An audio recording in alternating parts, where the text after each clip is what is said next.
श्री स्वामी समर्थ सगळ्यांना. शुभ गुरुवार. तर आजपासून आम्ही चालू केलेली आहे 11 गुरुवारचे व्रत, म्हणजे माझ्या नवऱ्याने केलेलं आहे. पण माझा खासा बसला आहे म्हणून मला व्हिडिओ टाकाय थोडा लेट झाला, तर तुम्ही समजून घ्या. तर कशी वाटते सकाळची पूजा. तर त्यांना अभिषेक घालून 11 व्रत करायचे होते.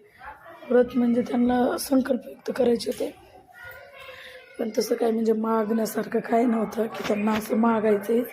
आपलं एक मनात इच्छा होती आणि छान वाटतं, त्याच्यासाठी 11 गुरुवार करायचे.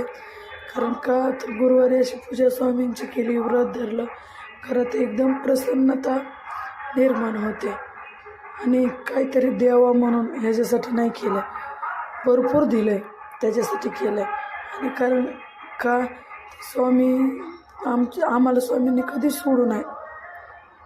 आमचा जरी हात सुटला तर त्यांनी आम्हाला घट्ट धरावं, म्हणून माझ्या नवऱ्याने स्वामींचे 11 गुरुवार म्हणजे करायला घेतलेत. तर आता पहिला गुरुवार. जर कोणा ताईंना करायचे असले काय असले तर मला सांगा, मी डिटेल माहिती यूट्यूबवर टाकेन. मी पण अशी तुमच्यासारखंच कोणाची तरी बघून शिकले. तर इथं त्यांचा अभिषेक करून जायला तर त्यांना स्वामींची स्थापना ती करायची होती. ते गुरुवारचे उपास करतात, त्यांची स्वामीवर खूप श्रद्धा आहे.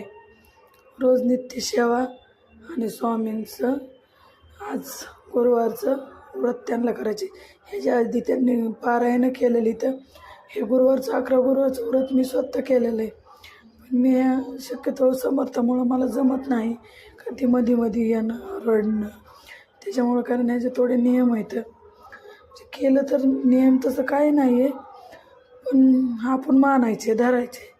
स्वामींचं असं नाव घेतलं तरी स्वामी हाकेला धावतात. आणि एकेकाची श्रद्धा असते. तर कशी वाटली तुम्हाला आजची पूजा? व्हिडिओ आवडला असला तर फॉलो करा. आणि काही चुकलं असलं ते पण सांगा, हे असं नव्हतं ते तसं होतं. कसं वाटते आजची पूजा सांगा, कमेंट करा. आणि आवाजाला थोडं इग्नोर करा. तर इथं अभिषेक ते करून सगळं झालं, तर फक्त आरतीनं आवरायचं राहिलं होतं, त्यांचं वाचन राहिलं होतं. तर आजचं देवघर असं होतं.